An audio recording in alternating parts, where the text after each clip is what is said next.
like start something new. I would get it ready. Or you can play something interlude.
Welcome to Perlman Quadrangle and Irvine Auditorium.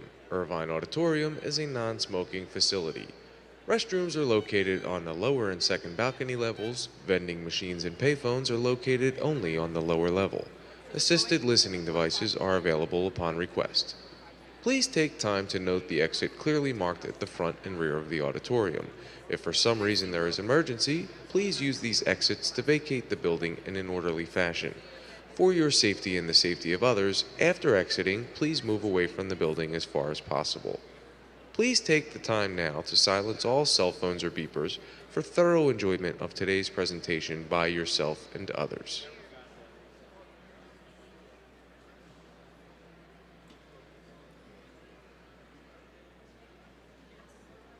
Got the tempo?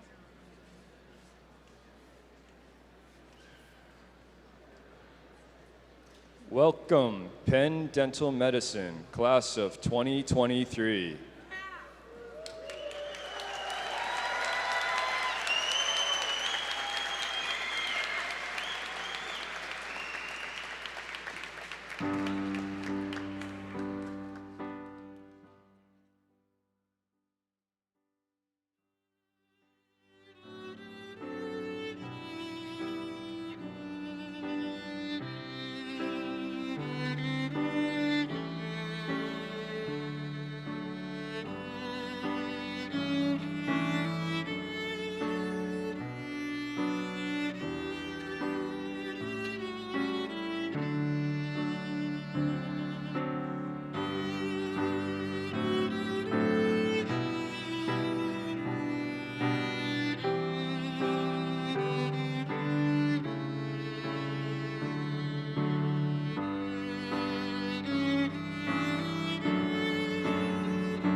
Please be seated.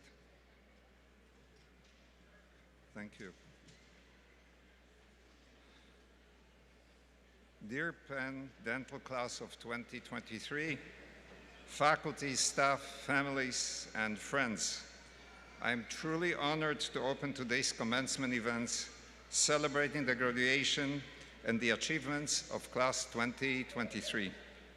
We extend a special welcome to your families, friends, and loved ones around the globe who are unable to be with us today, but who are participating virtually via our streaming services.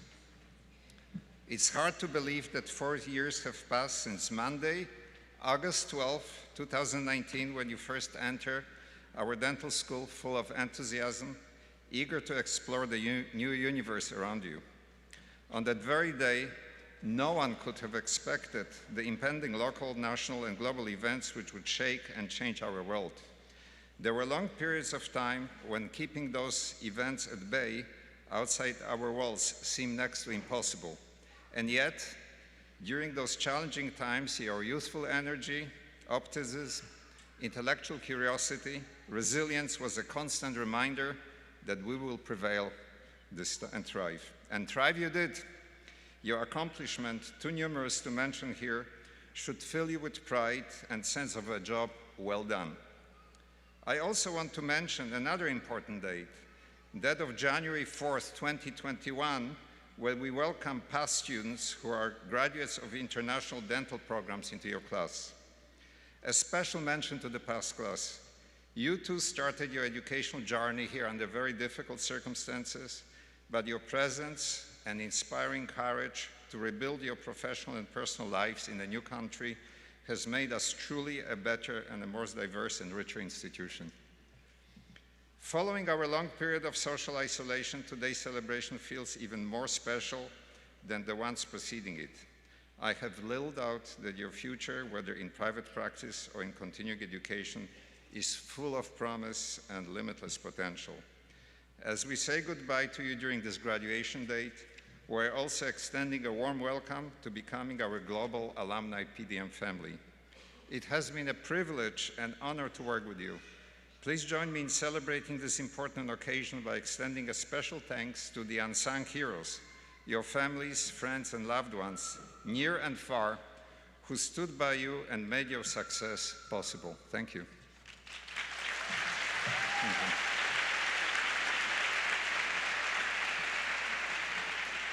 Thank you. It's my great pleasure and honor now to introduce our Morton Amsterdam Dean, Dr. Mark Wolf.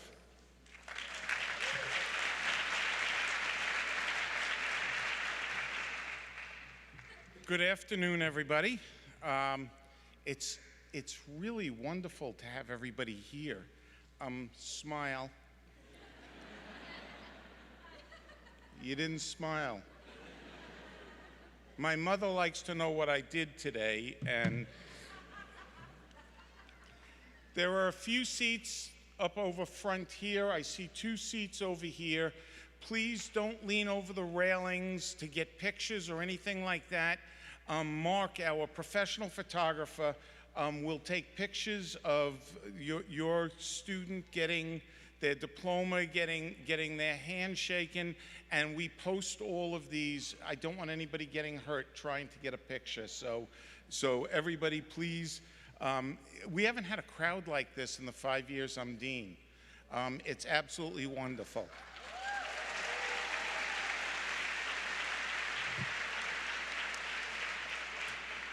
I need to thank Tina Pescatelli and Alicia Song for their wonderful performance and for playing the processional music for us.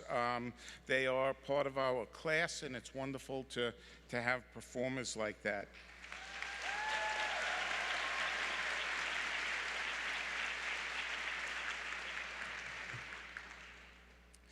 I'm glad to welcome our honored guests, your faculty, staff, families, friends, and alumni. You will soon be alumni. Your fault. I'm a mush. The 2023 graduates are joining an incredibly great group of people.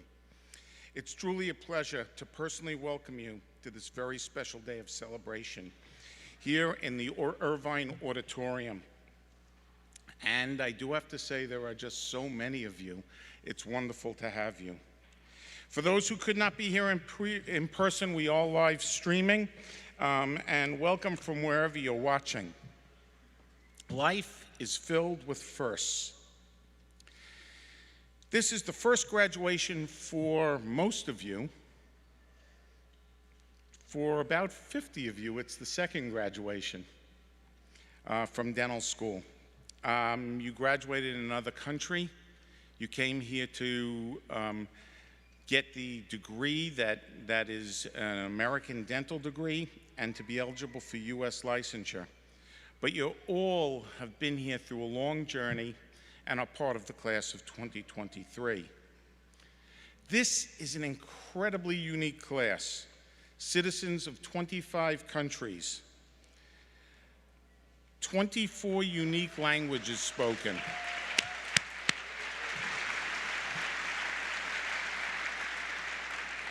98 honors certificates will be issued at this graduation. 7 students completed dual degrees, master degrees in other areas. 110 students are enrolled in the military. 11 students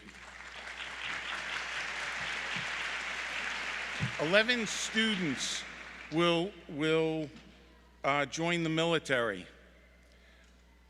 14 new children were born.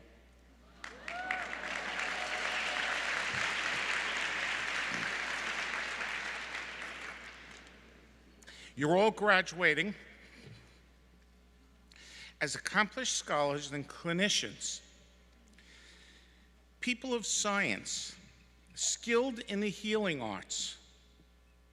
Congratulations. In 2018, you applied to one of the historically great dental schools to be a student here.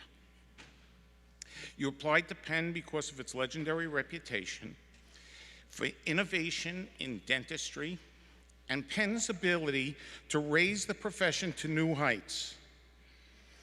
A Penn graduate of our first class in 1878, who was it? None of you are going to graduate. W.D. Miller defined the cause of dental caries, the relationship between fermentable carbohydrate and tooth decay.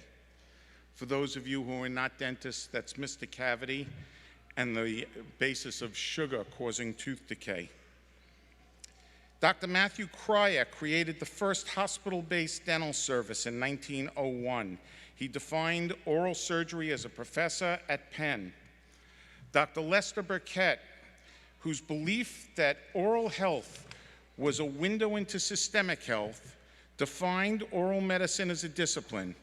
He served as dean from 1951 to 72. Periodontal care and saving teeth were defined by D. Walter Cohn and Morton Amsterdam in the 1960s, 70s, and 80s. Dean Marjorie Jeffcoat helped define dental systemic disease link. Today's faculty are defining modern ceramic dentistry. CAD/CAM, computer-assisted design and manufacture of dental restorations. Care for persons with disabilities, cancer care, inflammatory mechanisms that cause all forms of diseases, not just dental diseases. Nanotechnology and how it will affect oral health and what we can do to define better oral health with it. New vaccines for herpes, a plant-based chewing gum that kills COVID-19 and flu, a vaccine to prevent blindness in children with molluscum. All of these invented and created at Penn.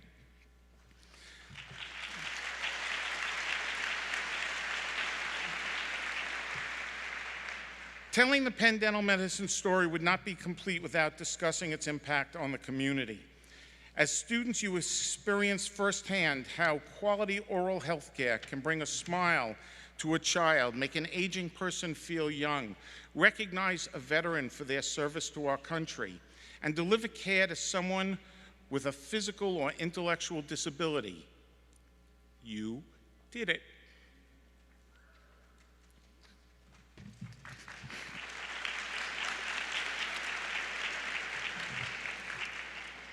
Better oral health care would have been unavailable for so many.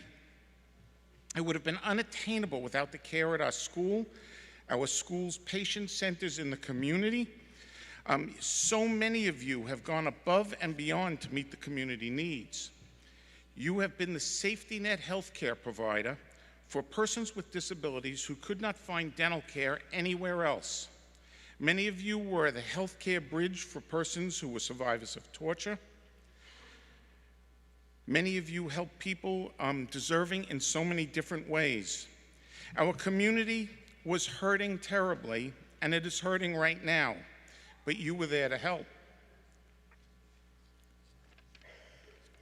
We hope these real-world experiences helped inspire a lifelong commitment to using those skills and knowledge to balance some of the inequities that exist in the healthcare system. You are now part of the solution. You, soon-to-be graduates, came here in the summer of 2019 to be part of this greatness. None of us knew at that moment what the future had to bear for us. The world changed between 2020 and today. 1 million Americans of all ages died of a disease called COVID. Many areas of routine life shut down completely. Penn Dental Medicine responded with innovation, science, and leadership. Our faculty and staff returned to the clinical care, teaching, despite the then very unknown risks to their own health. You participated. Thank you for doing this.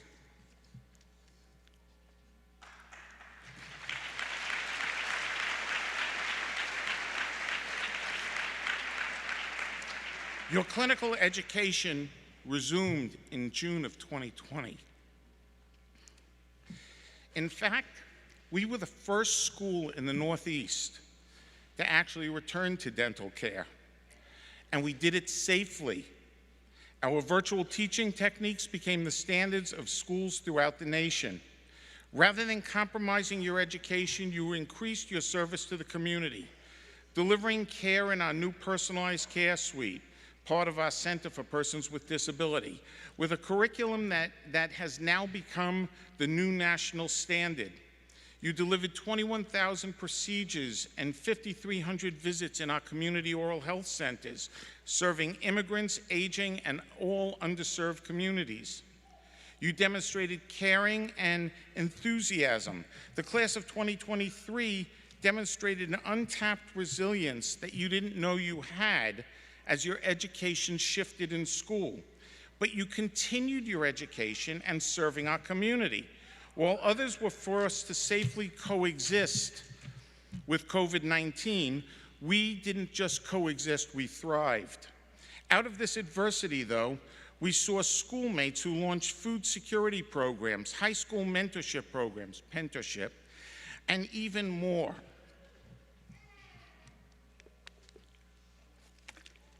You sacrificed so much of what would have been the normal dental school experience to keep our community safe, but you experienced so much more. You join a historic alumni who have demonstrated insight, innovation, and impact for generations of patients, dentists, and the future. In the words uttered by Peter, you know who that is, he's known as Spider-Man. His uncle said, "With great power comes great responsibility."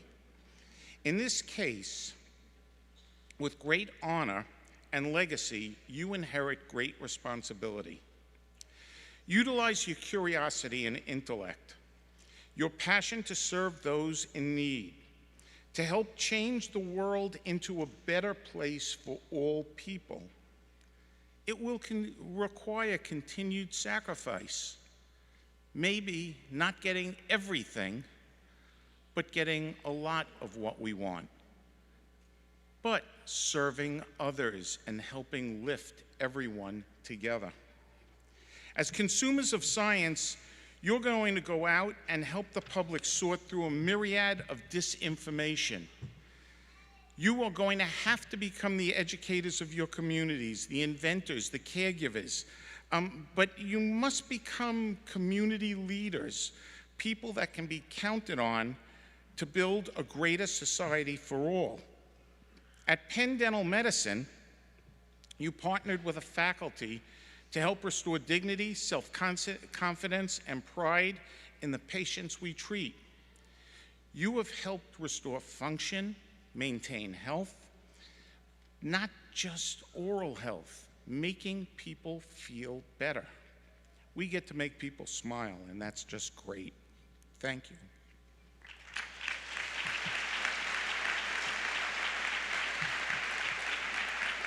You are fated for greatness, actually, to become future dental leaders and educators. So many who have come before you have walked those shoes, and you are better prepared than anybody who has come before you. You will be great leaders in your communities in which you both practice and live. I don't care if it's a PTA leader, a sports team leader, a mayor, a dental educator, maybe a dental dean. You have those skills. Penn Dental Medicine graduates before you have become the faculty, the department chairs, the deans, and the community leaders. Exceptional practitioners throughout the world. And that is something we can all be so proud that you will be joining. In conclusion, you have been educated by a preeminent faculty. Preeminent means league leading. There are no peers, and there are none to your faculty. They are dedicated to developing the science and clinical technologies, not only of today, but for the future. I would like to thank all the great faculty, staff, and staff of Penn Dental Medicine that made this possible. Thank you.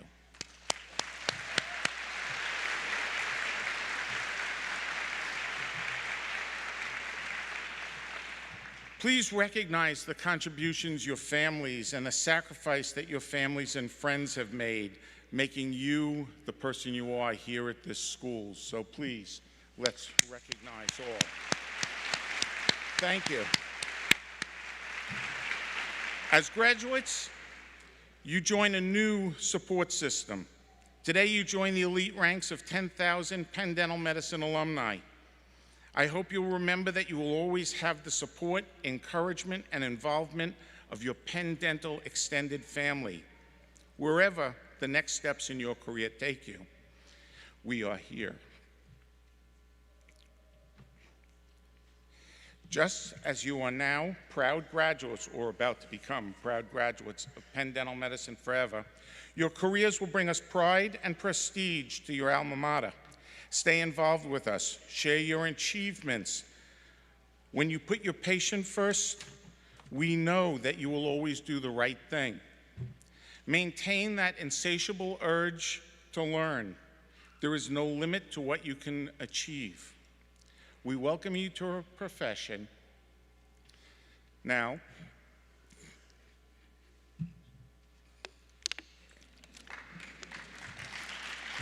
go make them smile. Thank you.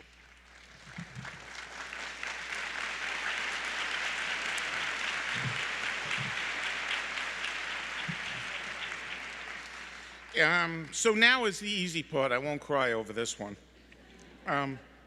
Now it's my pleasure to introduce today's speaker, Mr. David Kochman. His name may not be familiar to you as students, but his company has touched each of you and will in the future.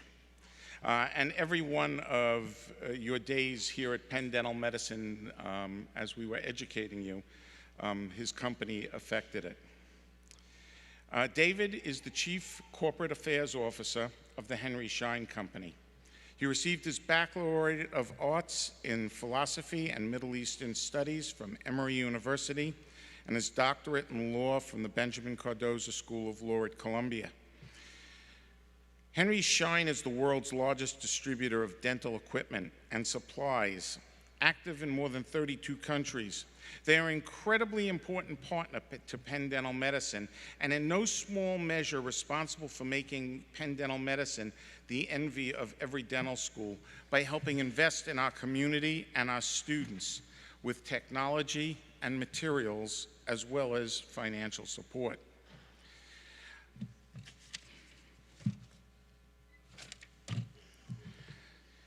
The Henry Schein Company has another accomplishment that you're probably much less familiar with, but I'm actually very familiar with.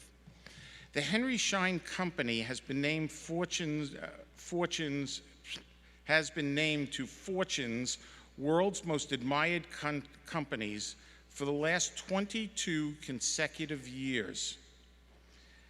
It includes ranking number one for social responsibility and recognition of their ethical code.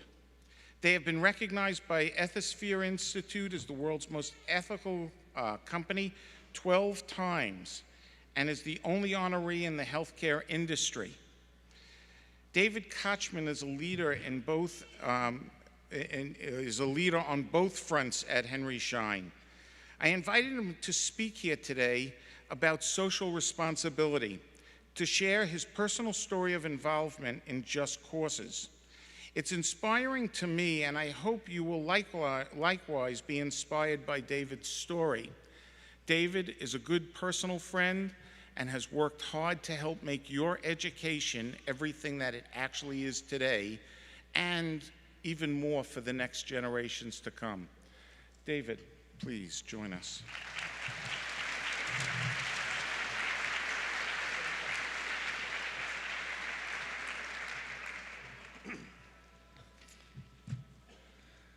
Thank you for inviting me, Dean Wolf. That was a most generous introduction. I appreciate it. You've done incredible work here at Penn Dental Medicine. We look forward to all the work we'll continue to do together. It's really been a privilege to partner with you. And I want to also thank the staff and the administration with whom we get to work. It is such a joy to partner with all of the folks at Penn Dental Medicine. Congratulations to each of the graduates on this milestone event, as well as to the loved ones who undoubtedly helped support your efforts to reach this joyous occasion. I think everyone here deserves a round of applause.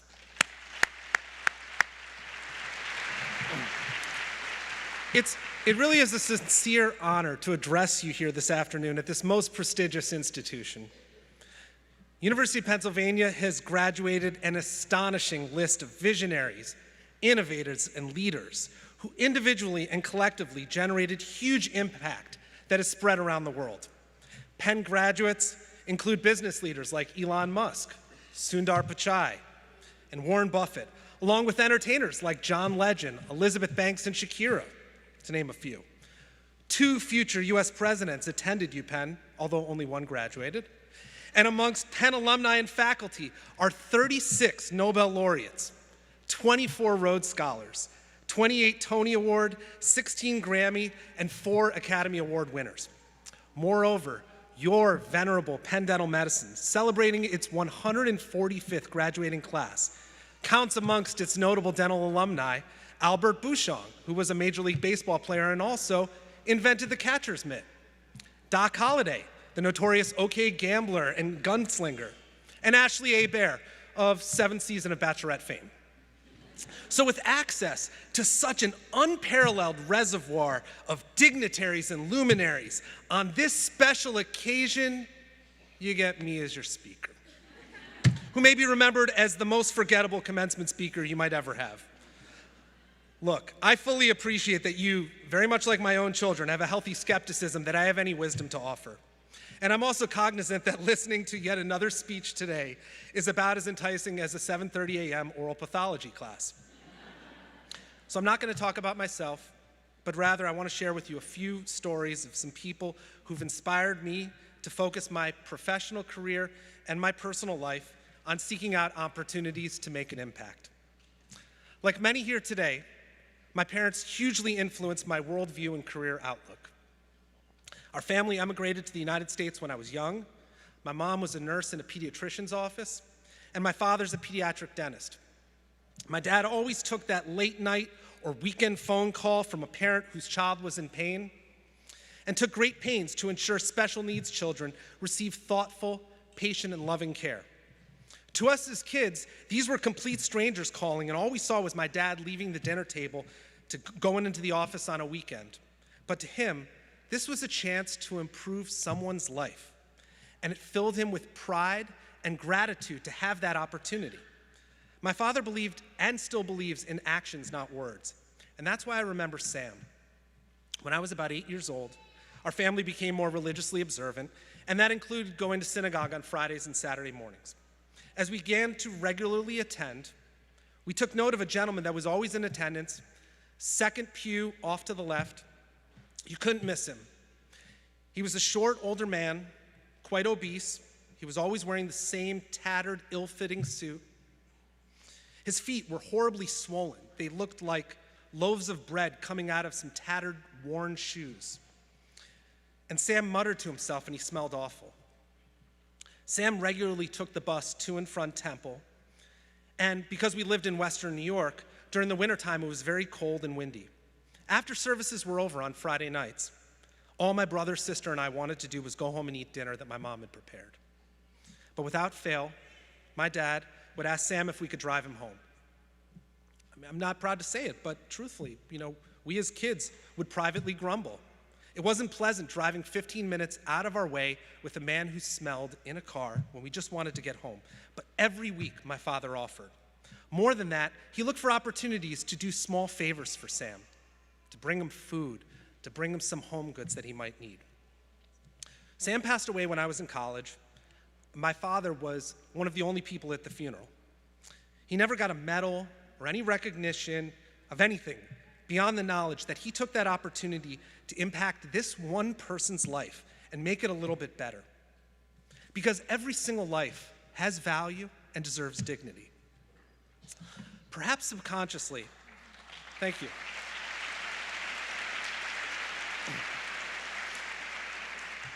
Perhaps subconsciously, I carried that forward into my own career choices to become a lawyer.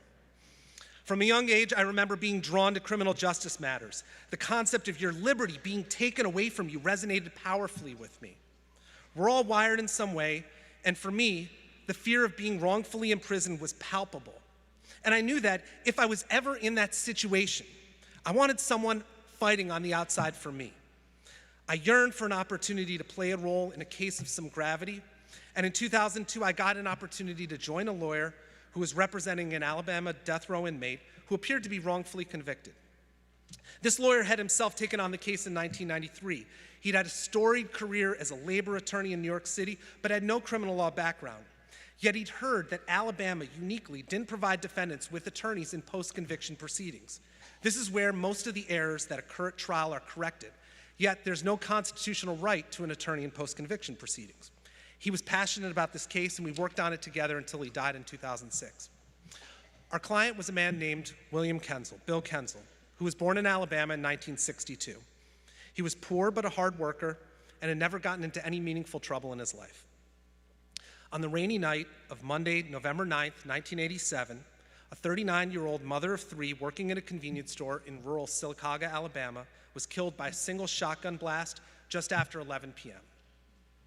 Bill, who was 25 years old at the time, was not the original suspect. That was a man named Harvey Venn, an 18-year-old who had been Bill's roommate for a couple months.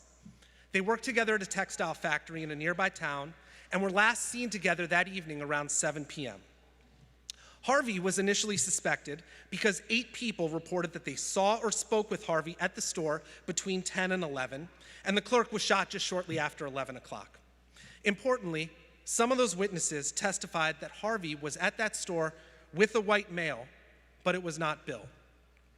When the police first questioned Harvey, he said he'd been at the store, but had returned home by 10 o'clock. Harvey also told the police he arrived at the store alone and met up with a friend of his, a white male who he knew from growing up, and he gave the police a description of this man. When the police searched Harvey's bedroom at the house he shared with Bill, the police found the pants that Harvey was wearing that night. There was blood splattered on the left leg of the pants that matched the victim's blood, and Harvey never explained how that got there. There's a raft of other damning evidence implicating Harvey. For instance, the clerk was killed by a 16-gauge shotgun, and Harvey had a 16-gauge shotgun in his car that night. Also, Harvey's girlfriend at the time, who was 13 years old, which is kind of gross, told the police that Harvey came to her house that evening between 9 and 10 p.m. and that he was alone. She told this to the police, but the police never disclosed those statements, and Bill's public defender never investigated it. After days of questioning without counsel present and with the threat of a capital murder charge hanging over him, remember, Harvey was only 18 years old at the time, at 2:30 a.m., Harvey dictated a confession to the police, admitting that he was at the convenience store, but claiming that he was with Bill, that Bill proposed robbing the store, and that Bill killed the clerk. The police asked Bill to come in for questioning, which he did. He drove over to the station. Not knowing why he was being questioned, Bill told the police that he was with Harvey at work earlier that day, they'd hung out that afternoon, and that Harvey had dropped him off that night around 8. Bill said he fell asleep on his couch watching Monday Night Football, and next recalled seeing Harvey about midnight. It was then that the police told Bill that Harvey had implicated him in the convenience store murder. This was a small town. Everyone knew what had gone on. But the police said that if Bill admitted that he was with Harvey that night and testified against Harvey, Bill would get a plea deal where he would serve 7 to 10 years. Otherwise, the police said he'd be charged with capital murder. Bill refused the deal, saying he would not plead guilty to a crime he didn't commit. He maintained he was asleep at home that night and produced an alibi witness who saw him on the couch just before the murder. There was also no physical evidence at all linking Bill to the store of the crime, and no witnesses who saw Bill at the store with Harvey. The state kept offering the plea deal even up to just before trial, but he kept refusing. Instead of conducting a further investigation of Harvey or the white male Harvey initially told the police that he was with, and despite Harvey being seen at the store by 8 witnesses, having the victim's blood on his clothes, the prosecutor offered Harvey that deal, which of course Harvey took, and he was released in 1997. Bill was convicted and sentenced to death. Now, you might naturally ask how under these facts this could happen. And the answer is both complex and simple. The simple answer is that a parade of errors fatally infected the investigation and trial process, including the prosecutor's wrongfully withholding of a raft of evidence, Bill's public defender not conducting any meaningful investigation or trial prep, and the prosecutor abusing his position of trust, pursuing a win at all costs over justice. These were obvious constitutional violations that should have provided a reversal and new trial, but the claims were never litigated on their merits. And this is the complex part, because a dispute arose as to a filing deadline, whether Bill was required to file in May of 1993 or October 1993. And that disputed 5-month filing timeline led to 3 decades of litigation, including 3 trips to the US Supreme Court, 2 to the Alabama Supreme Court, and litigation before state and federal courts at all levels in between. Although we never secured Bill's release from prison, we saved him from being executed, including several close calls. Bill passed away from cancer last year in February, always maintaining his innocence. But here's the point of the story, and I thank you for listening to it. The world is a better place because Bill stayed alive as long as he did, and his life had meaning. He gave inspiration to others, including me in particular. Bill had the most amazing outlook on life. Despite being wrongfully imprisoned, he was thankful because his circumstances allowed him to meet and build relationships with people around the world that he never would have met. He also had an incredible capacity for love and optimism. When Bill and I spoke during our weekly calls every Wednesday at 4 o'clock, he always inquired how I was doing, and he was very concerned with my well-being. Bill offered and still offers me the perspective on life as you can only get when you're dealing with issues of life and death. No matter how stressed I am or how insurmountable a challenge seems, I'm grounded in the thought that if Bill can persevere, so can I. Bill's personality and the powerful injustice of his case also brought together politically diverse cohorts. His vocal supporters included liberal titans and conservative titans, along with a raft of well-known entertainers, politicians, and community leaders. Folks that disagreed on everything, except that this guy was wrongfully convicted. And because we helped keep Bill alive, we were able to resurrect his relationship with his son. His son was 5 years old when he was arrested. This is a small town. Everyone knew what was going on. This kid grew up with his dad being the murderer.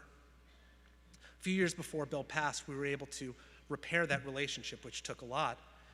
And Bill now has 2 grandchildren who are going to grow up not thinking their grandfather was a murderer. Bill's impacted so many lives, and it was possible in part because of the legal work we did.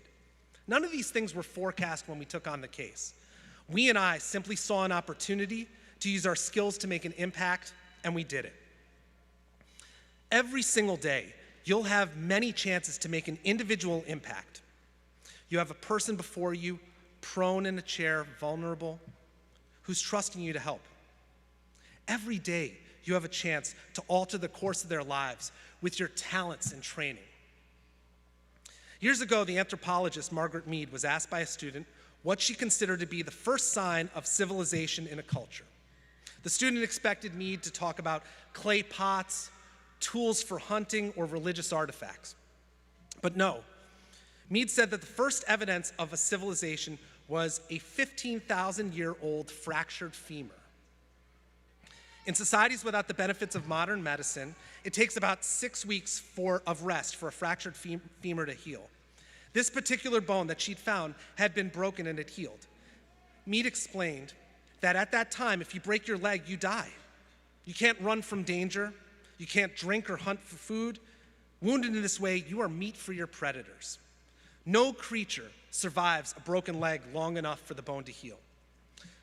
A broken femur that is healed is evidence that another person has taken time to stay with that fallen, bound up the wound, carried the person to safety, and tended to them for 6 to 8 weeks through recovery. A healed femur indicates that someone has helped another human being rather than abandoning them to save their own life. Helping someone else through difficulty is where civilization starts, Mead said. Never doubt that a small group of thoughtful, committed citizens can change the world. And at a time where we are so fractured as a country and the world, with so many pressures pulling us apart, there are foundational elements of the work that you're going to do in your professional careers that are core underpinnings of our society. You help build community. You treat anyone that comes in. It doesn't matter their religious background, their political affiliation, they're not relevant to your provision of care. Just imagine if we all in society acted this way. You care about people at a human level because you are with patients, sitting with them face to face. There's no multitasking when you're with a patient. It's just you and them together. And in an increasingly impersonal world, your work is highly personal. and your work is also at the vanguard of balancing technology with the human touch. You have an amazing array of digital tools at your disposal that have improved the efficiency of practice, enabling dentists to take clinical outcomes to new heights and enhance the patient experience. But no technology can replace the human connection. No tool or application can decide when a patient's pain is so great that you need to skip your lunch hour, or tell you when your office team needs a small gift to boost morale, or build trust between yourselves and patients. Compassion is a uniquely human trait. Civilization can only advance when we care for one another, and as oral health professionals and Penn Dental graduates, you are positioned to help the rest of us through your own actions, how we will find our way in this new world. You each have the extraordinary opportunity to create impact on multiple levels. You are blessed as dentists to have the skills and talents to change people's lives, with the potential for ripple effects far and wide. And you've received training at Penn Dental to make a difference, with exposure to the key issues of our day: care for vulnerable populations, in particular special needs patients, health inequities, the integration of oral health and medicine, and digital workflows in conjunction with the human connection. Whether it's placing an implant or crown, fitting orthodontia, or even just a small squeeze of a hand for a nervous patient, you have no idea what effect every act, no matter how big or small, will have. Maybe it enables a patient to chew food and be healthy for the first time. Maybe it'll enable a patient to smile confidently at their child's wedding. Or maybe it will help them prevent Alzheimer's or cardiovascular disease.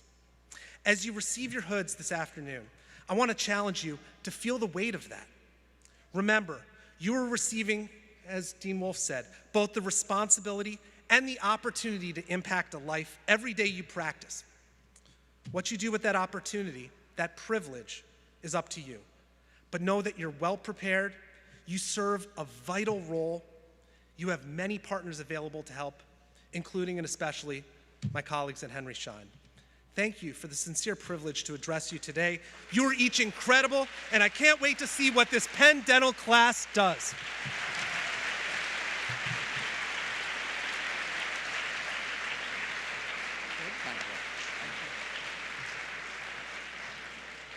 Thank you, David. That was wonderful.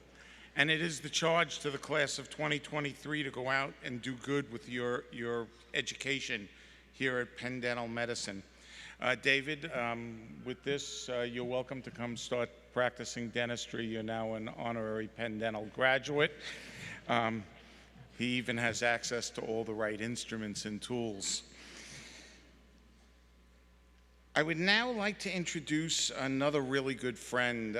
It's a friend that I met when I first started working here at Penn Dental Medicine, Captain Sean Meehan, former dean of the Navy Dental School. He will provide a few remarks to our audience here, and then swear in our graduates who will be going into the military. Sean.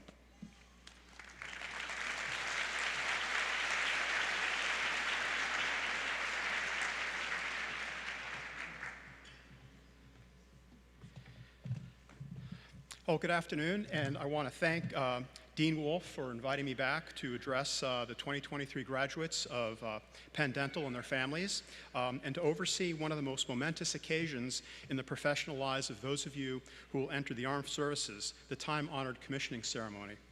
First off, congratulations to all the graduates on this important milestone in your personal and professional lives. Kudos are also due to your families, friends, spouses, and significant others. All the people who provided the support you've needed and enabled your accomplishments, and who will continue to do so into the future as you pursue the next step of your professional careers. So I want to keep my comments short, but I do want to say a couple things to all the graduates, just a couple brief words of advice. Your professional reputation starts here, today. To the outside observer, your actions and behaviors as healthcare providers will reflect your character. And it is your character, more than anything else, including, and hold on to your seats, your technical expertise that it will use, upon which you will be judged by your patients, your peers, and your community. Indeed, your success or failure in today's world and going forward into the future will be determined by the care, the empathy, and the humility you embody as you approach your new roles. It's about earning people's trust so that they believe you'll do the right thing and you'll always have their best interests at heart. So now let's get down to why I was asked to be here on the stage in the first place. And so my next remarks, I want to address the 11 graduates who will enter one of the dental corps of the 3 armed services, either Navy, Army, or Air Force. So I want to say you are special for taking on the yoke of service in support of the National Defense Strategy, in safeguarding the freedoms and liberties enjoyed by the population of the greatest nation in recorded history.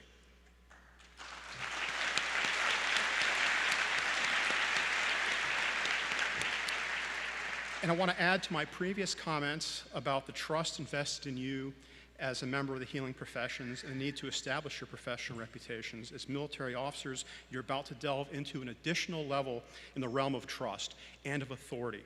And that is working with and caring for the sailors, soldiers, and airmen you'll be privileged to lead. Because military officership is at its core about leading people. And it'll be your leadership that will largely define your careers as military officers. To lead people, you'll need to guide them, see to and care for their needs and welfare. Physical things, spiritual, mental, includes mentorship, counseling, instruction, with the same or greater diligence you exercise when you care for your patients. The families of the troops you lead and the troops you treat are relying on you to take care of their loved ones who have volunteered to go into harm's way, and they deserve no less.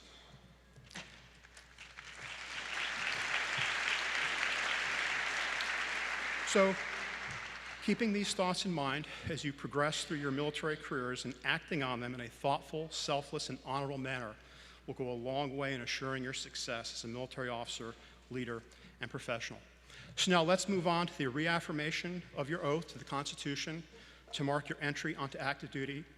Would military graduates please rise? There's 11 of you.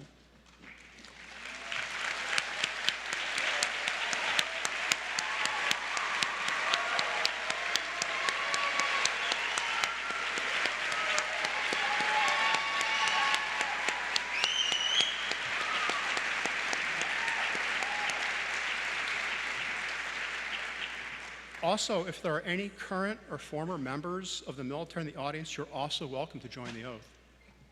So raise your right hand, repeat after me. I state your name, having been appointed an officer in the United States military, do solemnly swear that I will support and defend the Constitution of the United States against all enemies, foreign and domestic, that I'll bear true faith and allegiance to the same, that I take this obligation freely, without any mental reservation or purpose of evasion, and that I'll well and faithfully discharge the duties of the office upon which I'm about to enter. So help me God.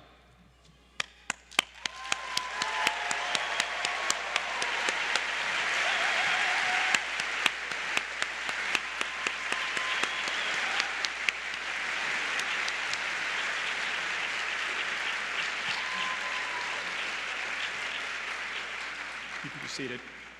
So to all the graduates of the University of Pennsylvania School of Dental Medicine, class of 2023, welcome to the greatest profession on earth. And to those who will become military officers upon graduation, welcome to the 2 greatest professions on earth. Thank you so much for your attention. God bless you. God bless the profession of dentistry, and God bless the United States of America. Fair winds and following seas.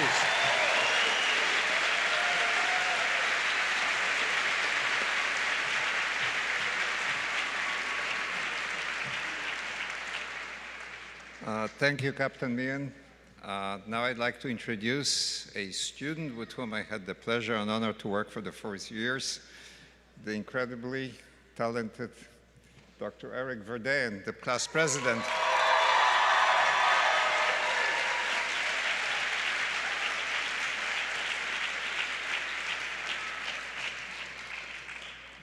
So as I was sitting on stage, there are 3 things that made me feel a little bit better. The first was envisioning 1,200 people. This is actually smaller than what I envisioned. The second was if I pass out, I have at least 200 doctors who are going to attend to me. The third is if I cry, no promises, I may. Dean Wolf has already started that road. So I'm in a good place. I'm in a good place. First, I want to extend my thanks to the class. It has been an honor and a privilege to serve you these 4 years. Now, did I ask myself from time to time, why did I give myself into this? Yes, I did. But ultimately, I'm very grateful to have had the opportunity to serve all of you. Thank you for your trust in me.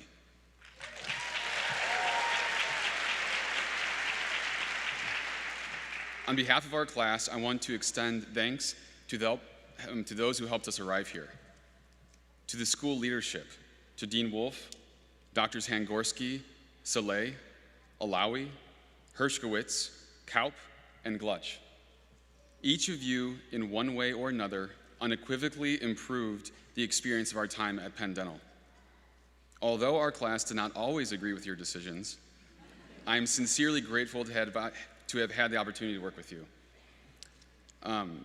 That being said, seeing the stress you experience, I'm not entirely ever motivated to join dental school leadership. To the didactic and clinical faculty, especially our group leaders, you work tirelessly to provide a quality experience in the constraints of a dental school environment. Honestly, simply handling the administrative burden and Axiom, your efforts are simply heroic. To the GRD faculty, to Patrick Murphy and Art Kaufman, your collective patience and kindness in helping us learn our hand skills and prepare our lab cases truly know no bounds. We are forever indebted to you for helping us become the providers we are today. To the IT, facilities, and instrument team, so much of your work may seem like it goes unnoticed. You sterilize our instruments, clean our units in the deep hours of the night, and keep our equipment up and running. You serve an absolutely critical role in making our experience successful. Thank you.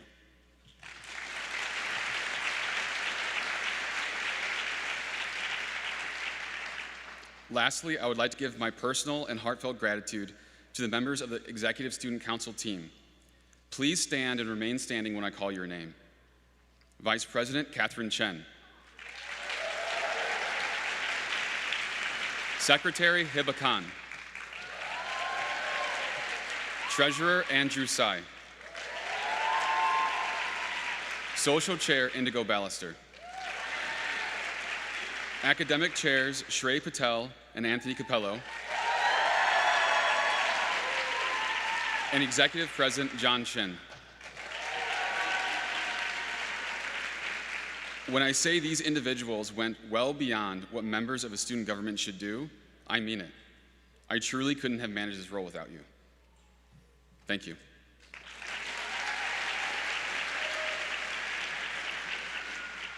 Okay, the many thanks are completed and the time was warranted. I know there are so many others that I have missed or did not personally mention. Please know that if you in any way helped our class, the functioning of our school, or myself during our tenure, my thanks and gratitude extend to you as well. It is quite difficult to distill 4 years into a single speech. How can I possibly speak to the practically infinite experiences our class accumulated? Each of us has a singularly unique story that brought us to this moment. It is even more difficult when we consider our experience in the context of the world at large. Likely mentioned in every speech on campus, starting now, and I don't want to belabor the point, we went through this 4-year program during COVID-19, not to mention the moments of political and social unrest, all of which profoundly affected the rhythm of our studies and our personal lives. Specifically to our class, we experienced changes brought about by the vision of a new dean, expanded clinic hours, a new curriculum, an ever-changing academic schedule, a new national board exam, a larger class size, and a school accreditation process that happens once every 7 years, just to name a few. Through these myriad of circumstances, we adapted, by choice, by force, by every other way in between. With that being said, I want to acknowledge that we are here. We've made it, despite it all.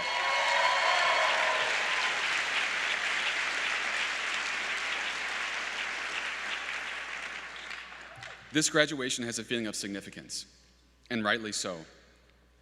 Today represents the completion of a seemingly unending road. It is not too much of an exaggeration to say that I shudder at the sheer memory of the volume of exams of the first 2 years of our program. 99 to be exact. In the last 2 years, we juggled competing priorities. We submitted pre-authorizations and medical clearances. We scheduled patients and treated patients. We applied to residencies and jobs. We deliberated and decided where to live. All the while, we completed more exams and studied for the boards. Raise your hand if you were ever a little overwhelmed, right? It felt like it would never end, but it did. It is important to reflect on what we went through because herein lies the significance of our dental school experience. Sure, we arrived on this day. We have a new degree, a new profession, technical skill to serve our communities, and it is a beautiful thing. In reality, however, today marks the beginning of another adventure, and what we carry with us from this dental school experience truly represents more than our degree. See, it isn't the singular moments that define us, like this graduation. It is the accumulation of all the instances that we experience and how we engage with them. It is often said that we start life as blocks of stone, and our choices and our life experience chip away at us like an artist with a chisel. Little by little, we are sculpted into something we nor anyone else can yet perceive. Dental school is an accelerant to this process. In 4 years, we have innumerable instances that challenged us, be they exams, procedures, or people. Whether we know it or not, along with our professional skills, our characters, who we are as individuals has developed. Yet without proper reflection, this growth is easy to miss. If I may, what I want to do here is briefly highlight 3 characteristics that we not only practiced during our time at Penn Dental, but what we must also take with us as we move forward. First, courage. Each of us has a unique story where we courageously jumped into the unknown. Perhaps some of us faced doubters who didn't believe in our dreams. Perhaps we were terrified of the financial burden. We joined the armed forces. We assumed debt. I think of the courage of our incredible past students who left their home country by themselves or with their spouses or their children to begin a new life. Every person in this class at one moment or another leapt into the unknown. We chose and we persevered. We raced against the prevailing thoughts during the challenges that we faced and the pain we may have endured. We pushed ourselves. We tested our mettle, and we succeeded. When life comes calling again and it asks for courage, we can never forget that we've succeeded before and we will again.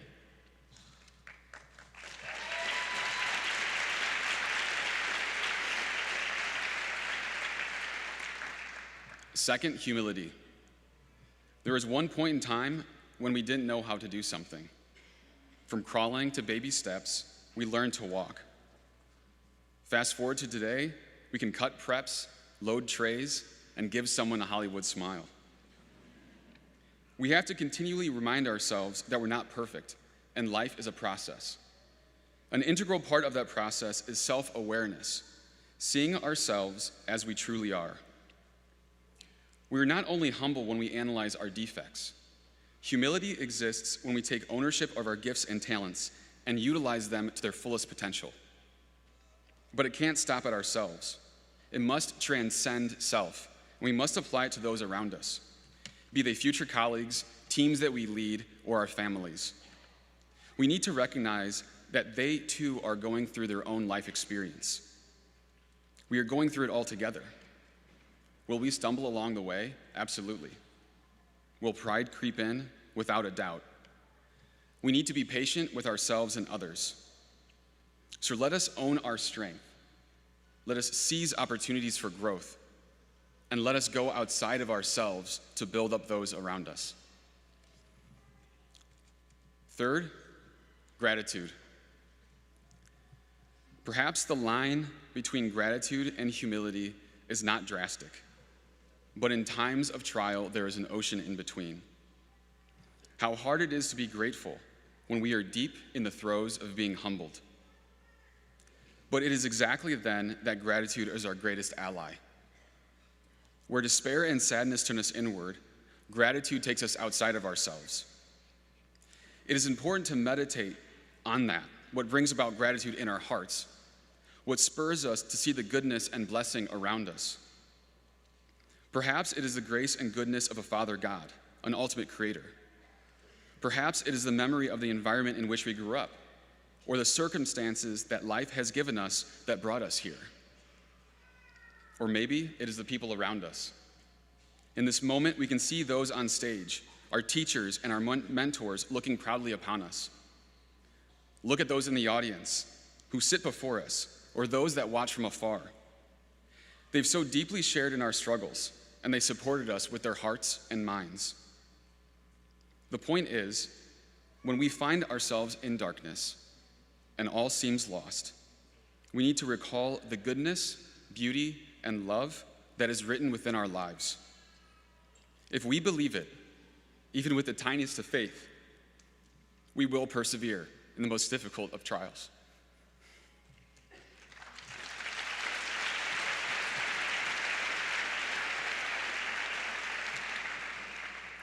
So in closing, we must be courageous as we move forward into the future.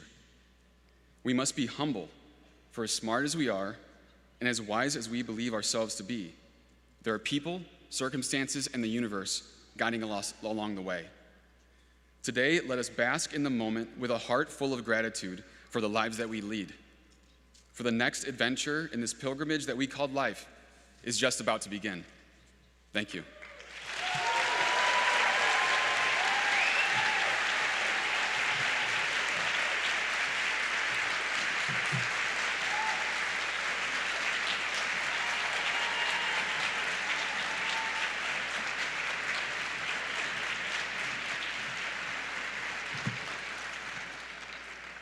Thank you, Dr. Verdain. We will now begin the hooding ceremony and distribution of diplomas, and I wanted to introduce five faculty members who will be instrumental. First of all, Dr. Mark Kaub, Director of Comprehensive Care Clinics and Clinical Associate Professor of Restorative Dentistry. Dr. Alicia Reisner-Baumann, Associate Director of the Care Center for Persons with Disabilities and Assistant Professor of Clinical Oral Medicine and Clinical Restorative Dentistry. Dr. Fusen Ozer, Associate Professor of Restorative Dentistry. Dr. Tony Saito, Adjunct Assistant Professor of Pediatric Dentistry. Our Academic Dean, Dr. Faizan Alawi, will be distributing the diploma.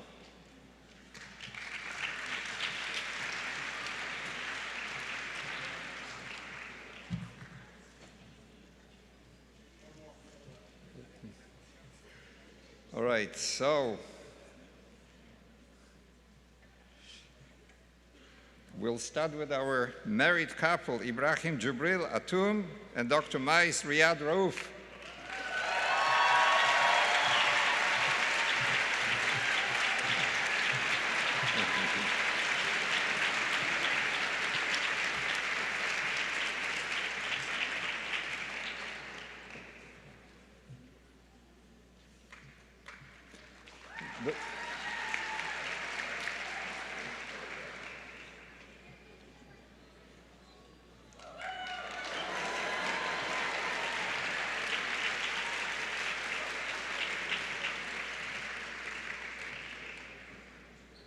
Dr. Hiba Abdelkader.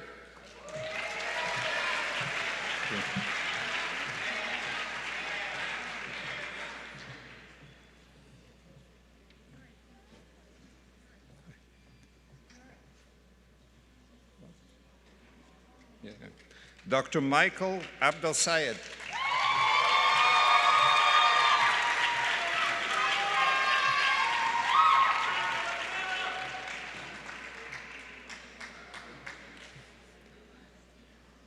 Dr. Ashley Abraham.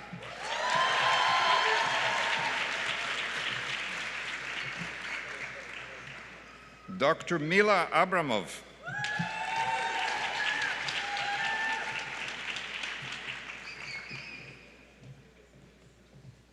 Dr. Amin Alamin.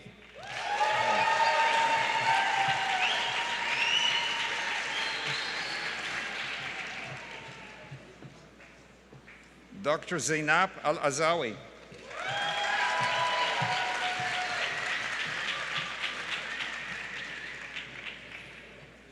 Dr. Willandi Al-Sana.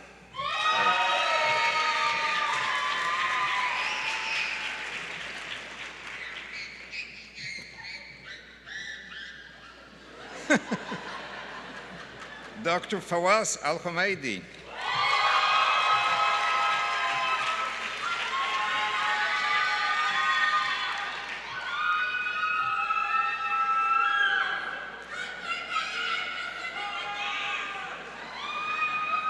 Dr. Azhar Al-Mazani.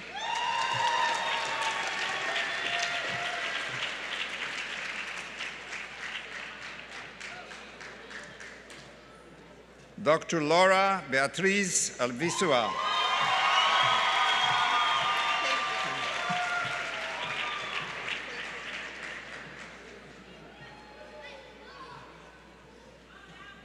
Dr. Rafael Amrami.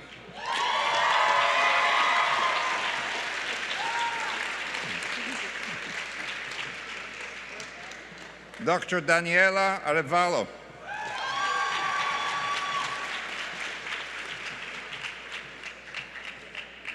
Dr. Michael Bashran.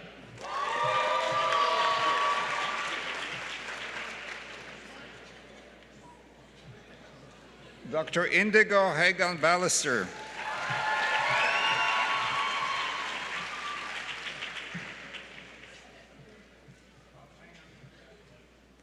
Dr. Camille Nicole Benson.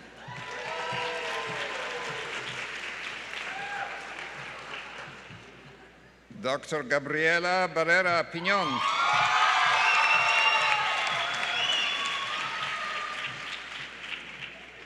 Dr. Runaz Bazangui.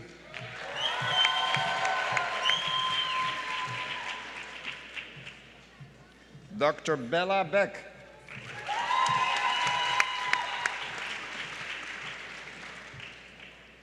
Dr. Julie Ruth Bernblum.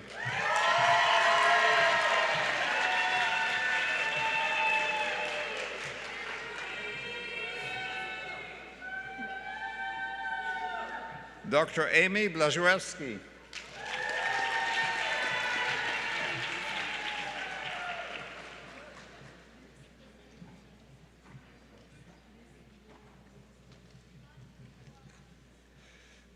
Dr. Dean Quinn Borger.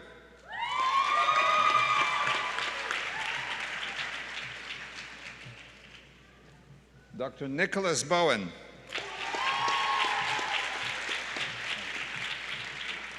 Dr. Sagar Bamblat.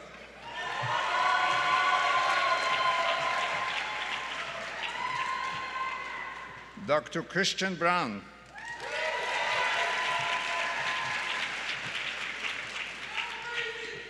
Dr. Lisbeth Caceres Chavez.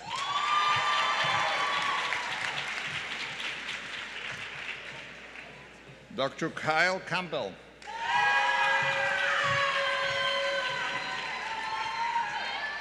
Dr. Anthony Robert Capello.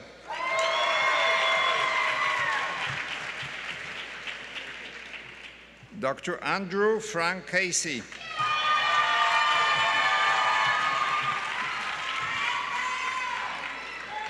Dr. Erin Cashman.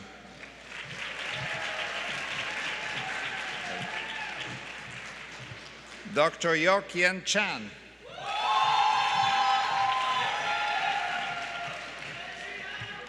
Dr. Catherine Chen.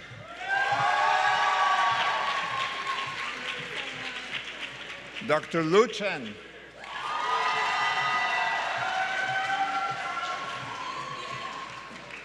Dr. Indu CR.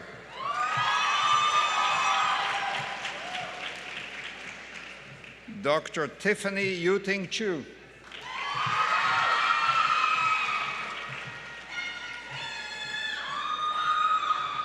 Dr. Salina Chowdhury.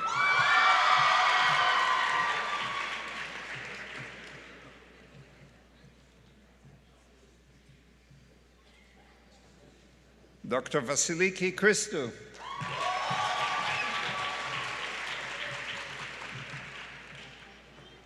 Dr. Dallas Clark.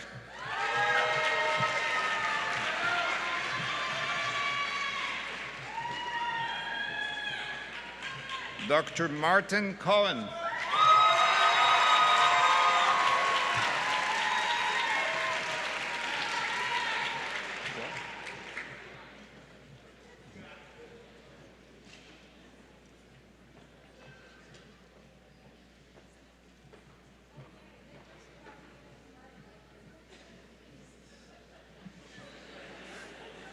Dr. Jacob Nathaniel Cole.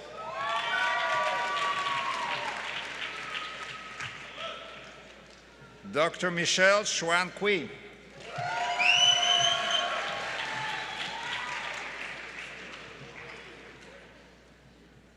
Dr. Farbot Dada Tirani.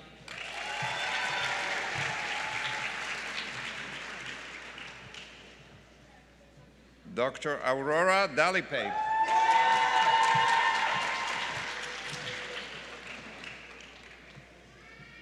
Dr. Trevor Demko.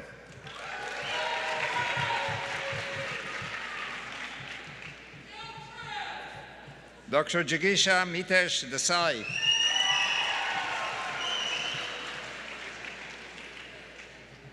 Dr. Jyoti Danda.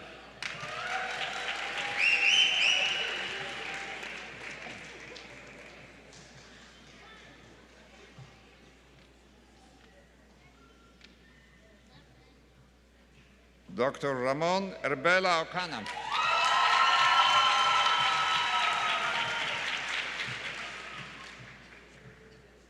Dr. Randy Max Fernandez.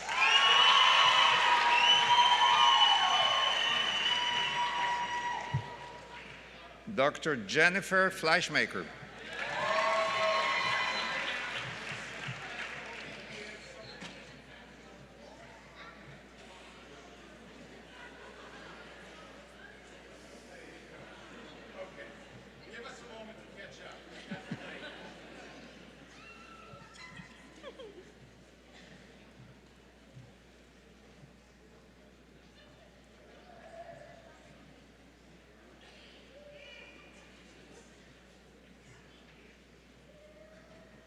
Dr. Madeleine Monet-Fournier.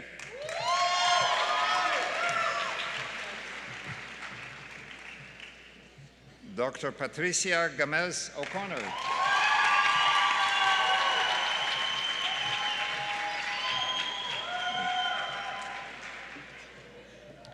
Dr. Milady Gonzalez Negrera.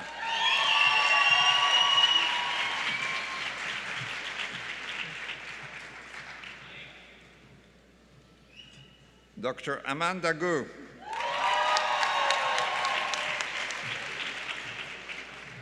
Dr. Jamie Ariel Guberman.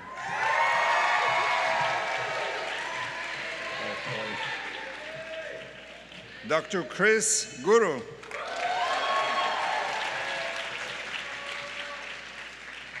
Dr. Sufyan Allah Ibrahim.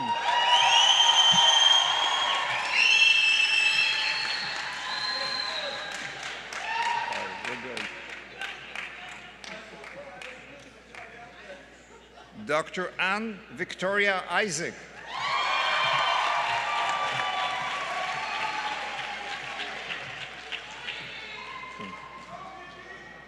What? Yeah. Dr. Jawad Bassam Jagab.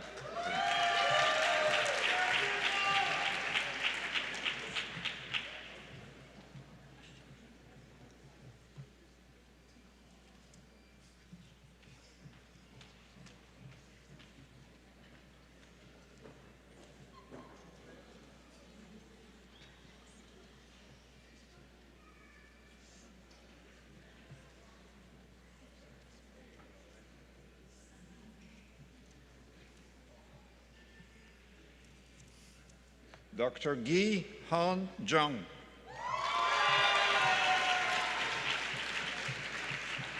Dr. Julia Jung.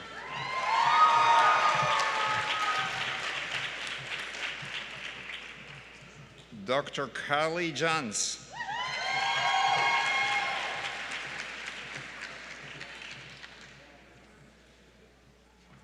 Dr. Tenzin Kalsang.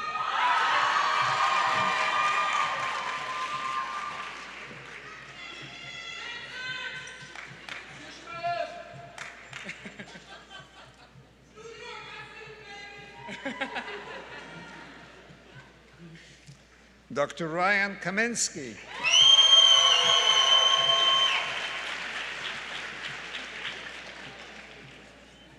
Dr. Jessica Kang.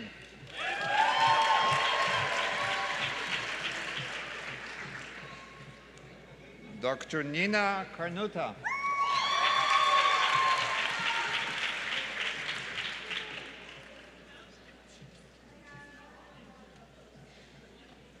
Dr. Dilpreet Kaur.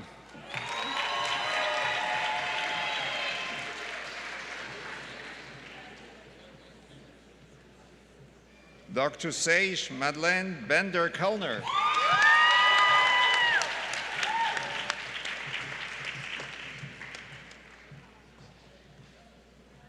Dr. Mariam Elizabeth Kamis.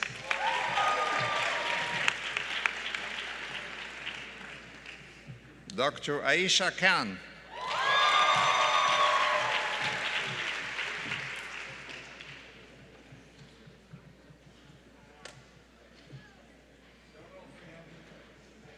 Dr. Hiba Khan.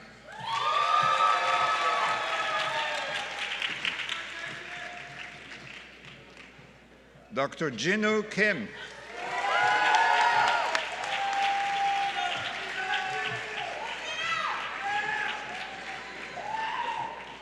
Dr. Lucy In Han Kim.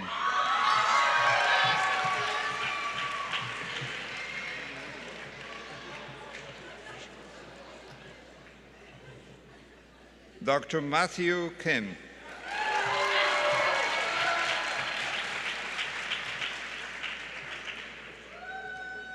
Dr. Gideon Prashant Kodali.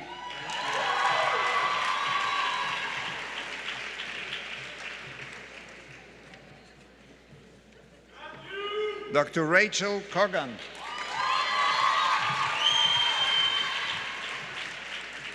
Dr. John Theodore Kitazawa Kramer.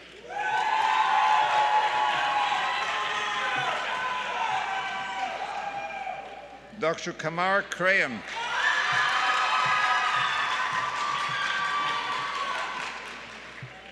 Dr. Taylor Villog.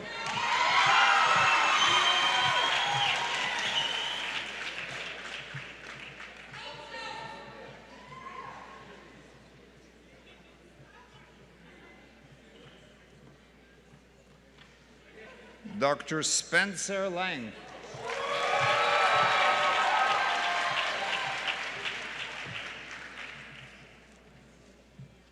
Dr. Vicky Lau.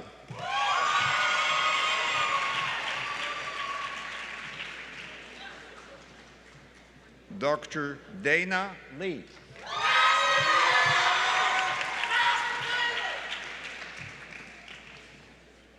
Dr. Timothy Hojun Lee.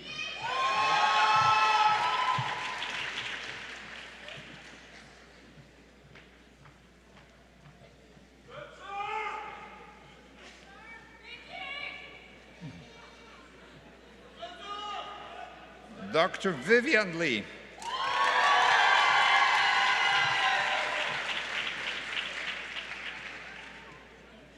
Dr. Angie Vanessa Leguizamon Godiro.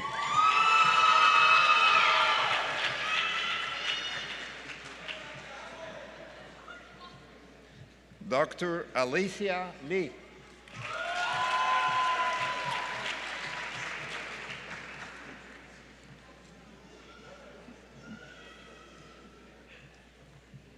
Dr. Alexander Lee.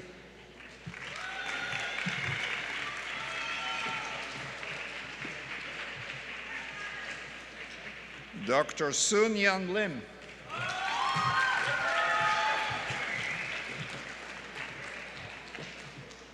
Dr. Jacqueline Marie Fernandez Lima.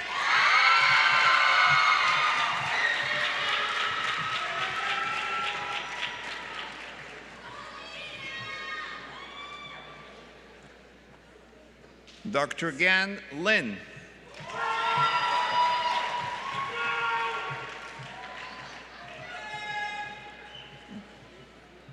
Dr. Charlotte Lani Lin.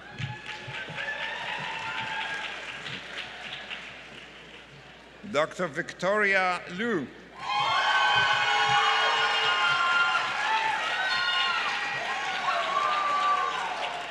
Dr. Alina Liu.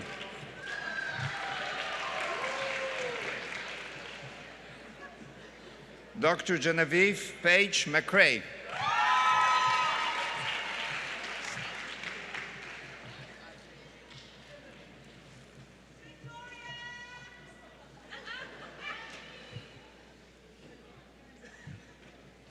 Dr. Paraste Malihi.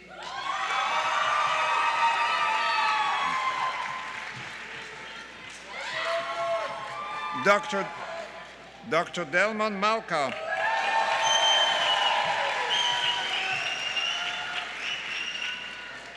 Dr. Caitlin Olivia Maloney.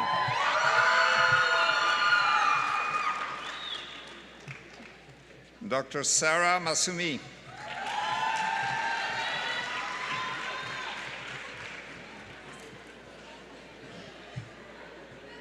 Dr. Selina Shanyu McLeod.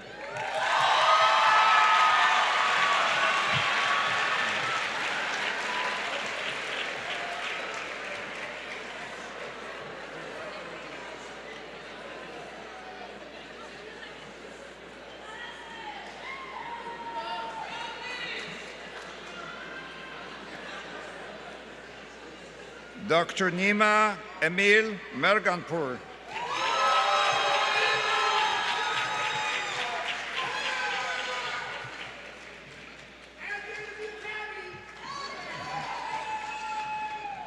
Dr. Nader Samir Mikhail.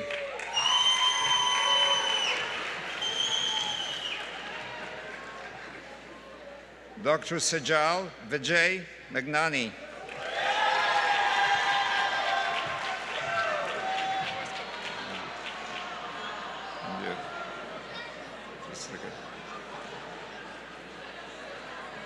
We are awarding a diploma to Dr. Ilan Miao, who couldn't be here today.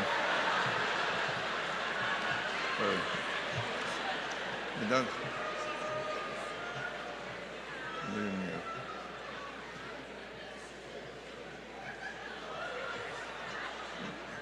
But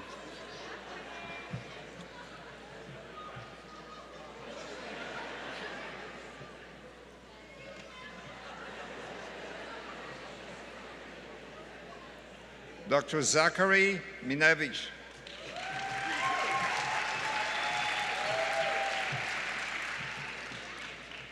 Dr. Mina O is awarded a degree, but she was unable to be here, so we move to the next one, Rebecca Harrison Mahler.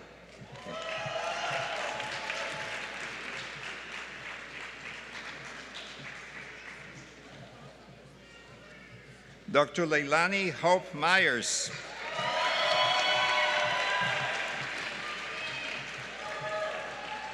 Dr. Sharon Kashinam.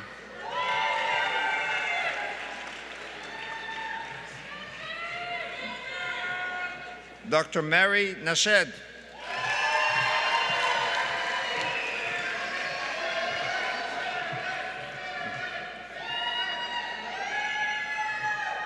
Dr. Ashton Maivy Wynn.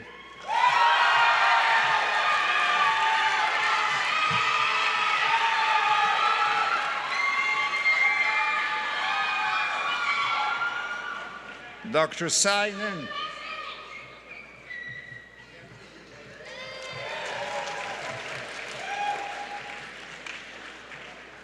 Dr. Ryan Man Wynn.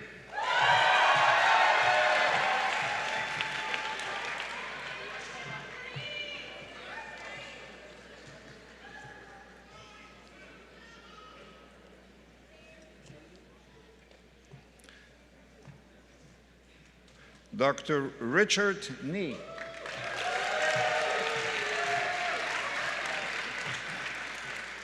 Dr. John Norwood Norfleet.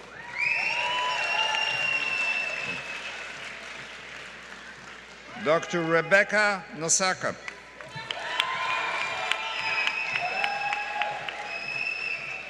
Dr. Samuel O'Brien.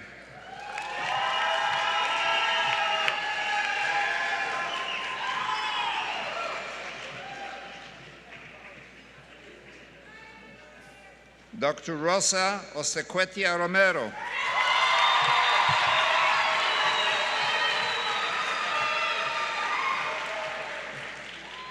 Dr. Ayala Ruby Wanunu.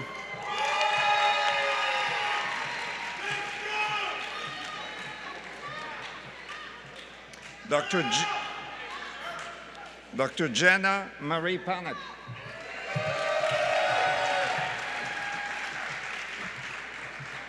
Dr. Juhin Patel.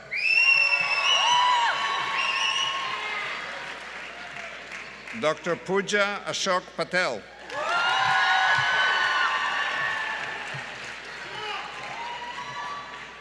Dr. Prem Patel.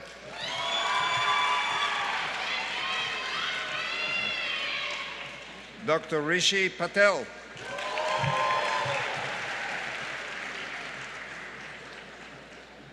Dr. Shika Patel.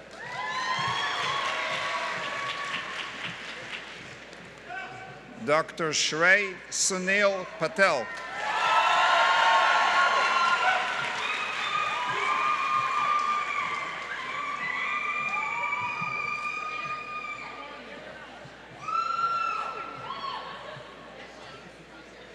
Dr. Mariana Peraza.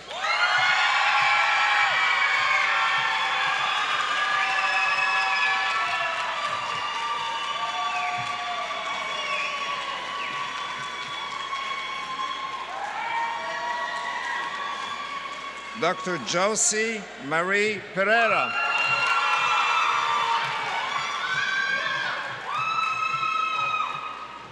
Dr. Jessica Pinkasov. Great claim. Dr. Tayana Piscatelli.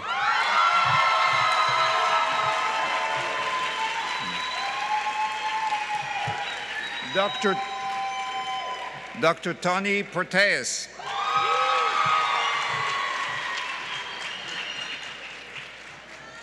Dr. Emily Cristina Pozzo.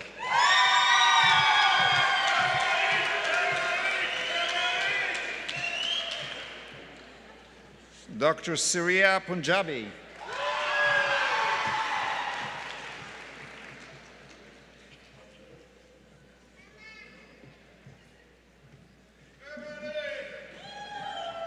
Dr. Marwa Husham Kaba.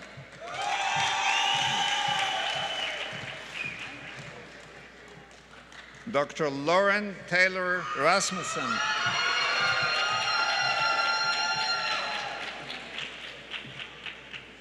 Dr. Danielle Race.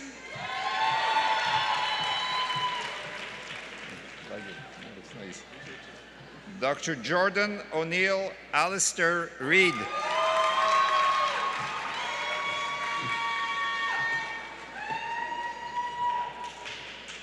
Dr. Yanni Risso.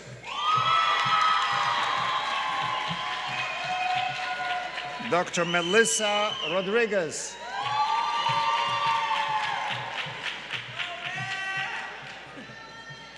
Dr. Daisy Rodriguez Ramos.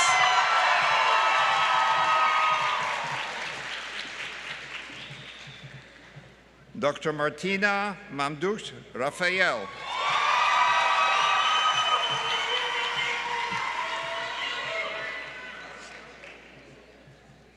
Dr. Gulnaz Saki.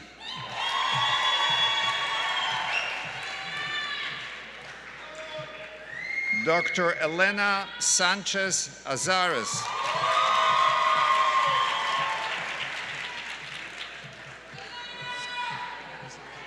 He's not here? Okay. Dr. Matthew Schultz.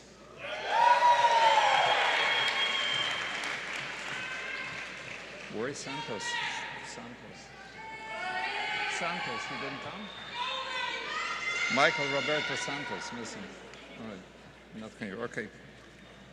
Lake Jesse Seymour.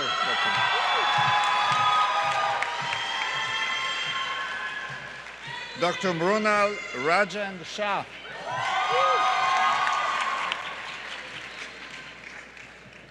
Dr. Parth Shah.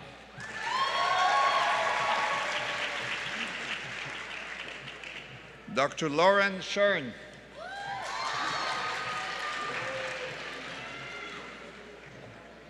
Dr. Charing Chultim Sherpa.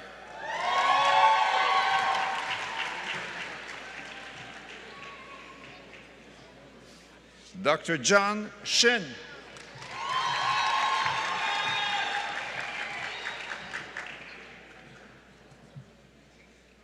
Dr. Ruasha Shrestha.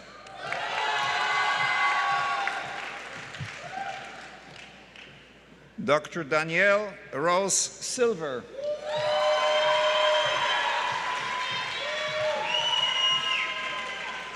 Dr. Sharon Singh.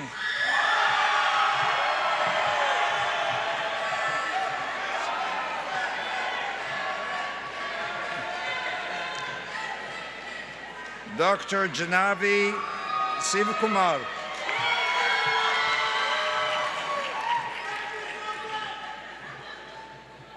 Dr. Song Shi Kwang.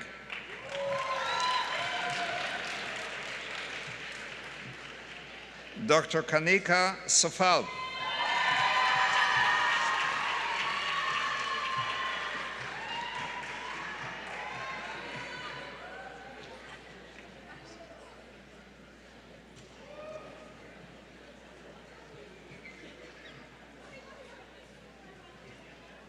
Dr. Pachara Stanku.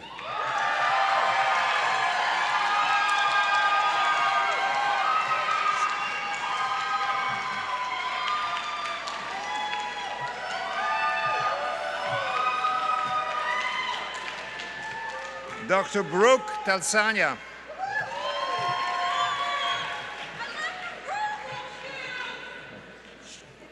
Dr. Jordan Taub.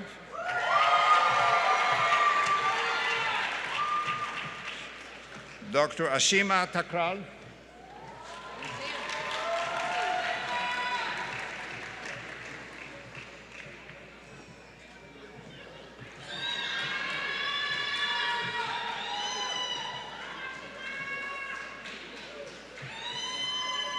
Dr. Alexis Still.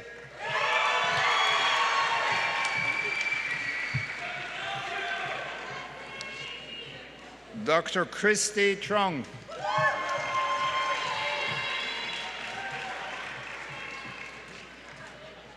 Dr. Andrew Sai.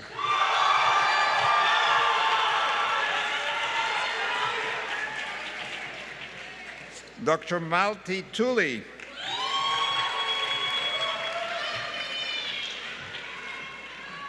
Dr. Maxwell Tune.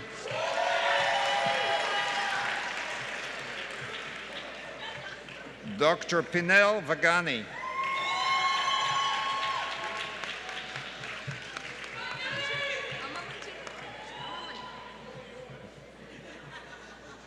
Dr. Meidelis Valdez.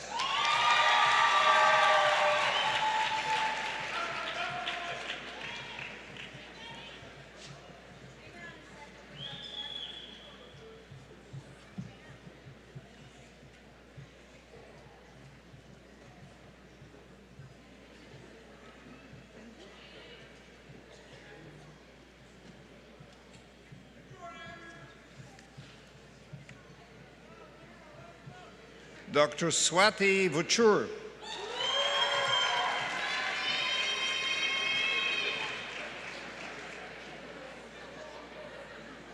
Dr. Kai Wei Wang.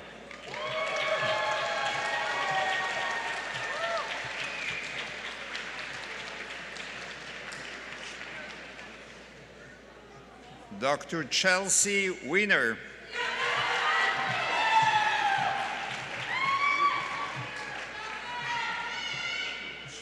Dr. Pat Wimansi.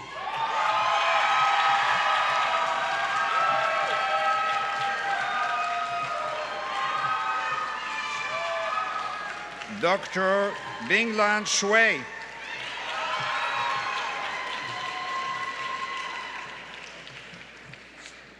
Dr. Anju Yadav.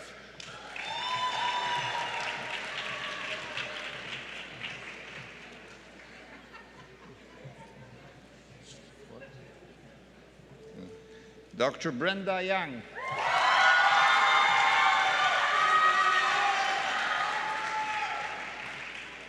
Dr. Eric Verdeyen.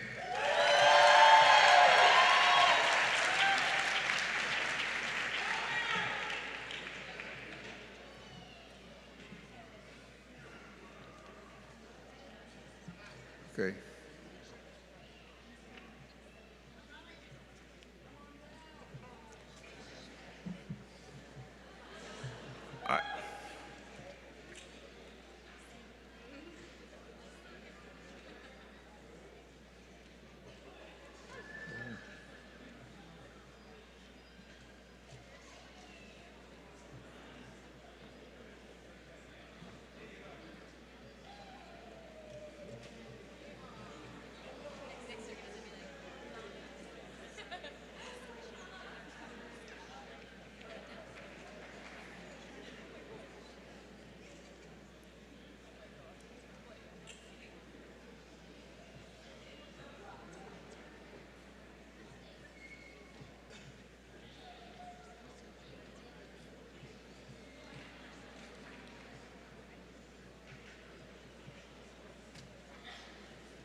We'd also like to recognize all the students who did honors. Would you please stand up?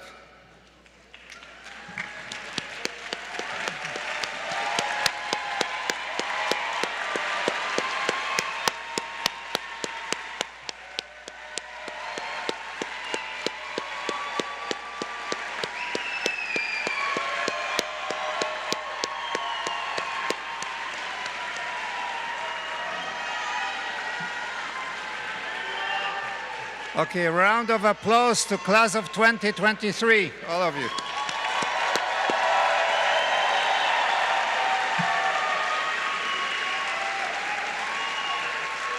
Thank you. We will now recognize the recipients of master's degree, and Dr. Ezra Shangur, Associate Dean of Graduate Studies and Student Research, will be reading their names. And Dr. Bekir Karabuchak, Chair and Professor of Endodontics, will be distributing the diplomas.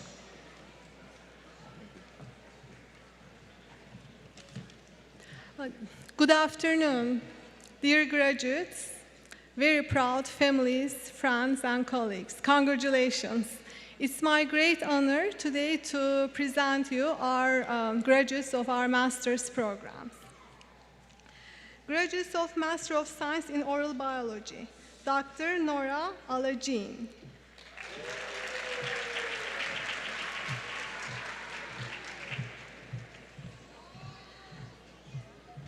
Dr. Hazeka Kadri.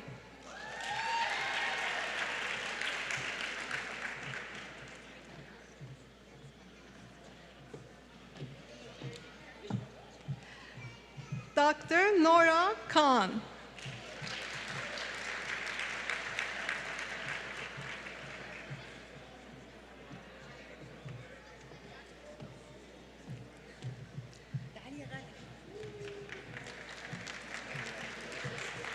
Dr. Bradley Lander.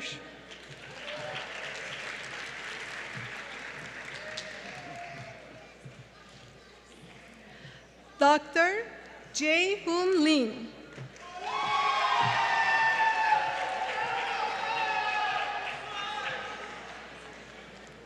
Dr. Ellison Rascon.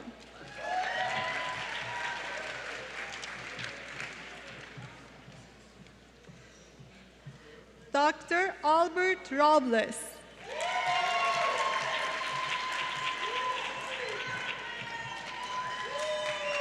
Dr. Andres Davila.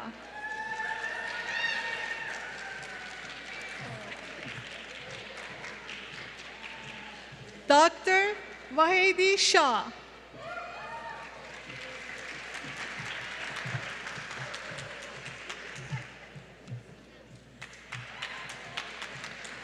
Graduates of Master of Advanced Dental Studies, Dr. May Hamdi Ahmed,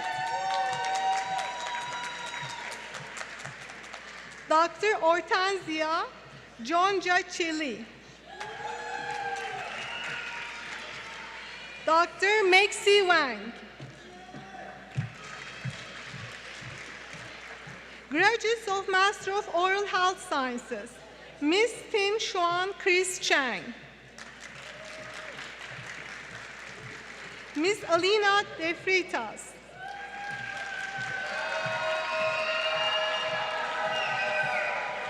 Ms. Nana Abena Akoma Esel. Congratulations all.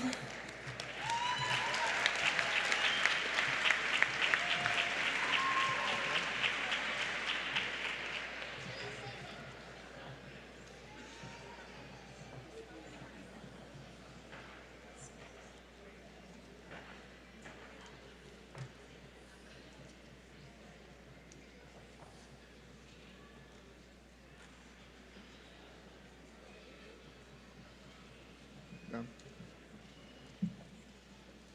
Done.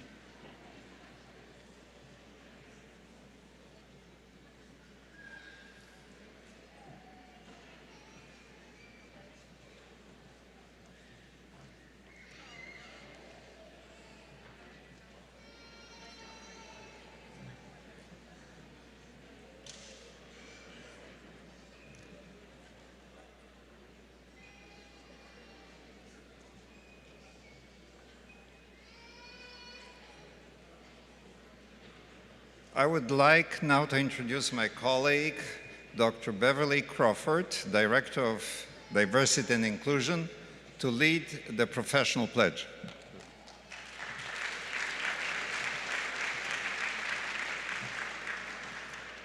Thank you, Dr. Hangorski. Good afternoon. Can the class of 2023 Penn Dental Medicine please stand? The faculty is also welcome to stand, as well as any other dental professionals in the auditorium. You may follow along on the inside of the bulletin. As I enter the dental medicine profession, I vow to keep this pledge and these stipulations.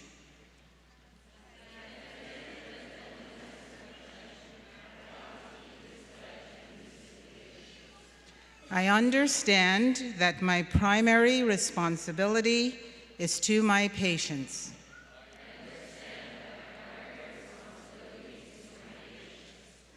To the best of my ability, I will embrace the highest standards of oral health care.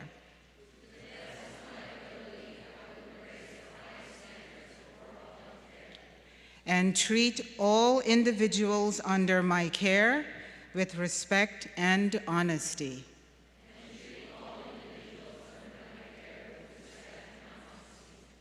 Their total health and well-being shall be my primary concern.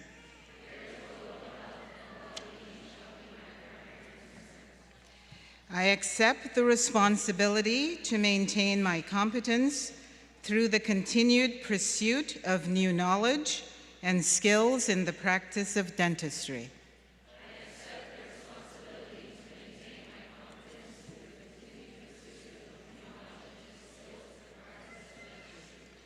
I will conduct myself with integrity, treat my colleagues with respect,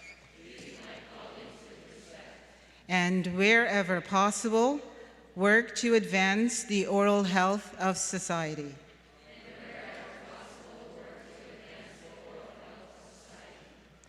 I shall faithfully observe the principles of ethics and codes of professionalism encountered during my dental training and beyond.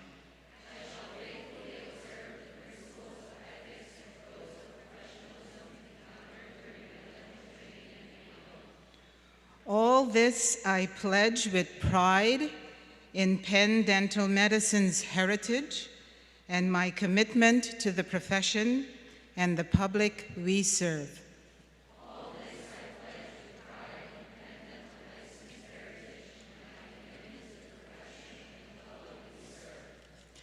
Congratulations to the class of 2023.